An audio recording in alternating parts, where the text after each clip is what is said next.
حضرات صحابہ اکرام رضوان اللہ علیہم اجمعین ایک غزوے سے واپس آ رہے ہیں. رسول کریم علیہ السلام نے دو کو کھڑا کیا کہ رات کے وقت پہرا دے، اور باقی سب سو گئے.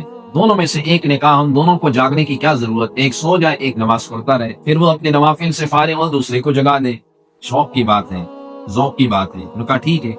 وہ ایک کھڑے ہو گئے، سورہ کہف شروع کر دی، لمبی صورت ہے، اور اس کی تلاوت کی. دور سے کسی دشمن نے دیکھا ایک شخص یوں کھڑا ہے، اندھیرا ہے، اس نے نشانہ مارا اور اسے ایک تیر لگا. یہ اپنی نماز میں مصروف ہے.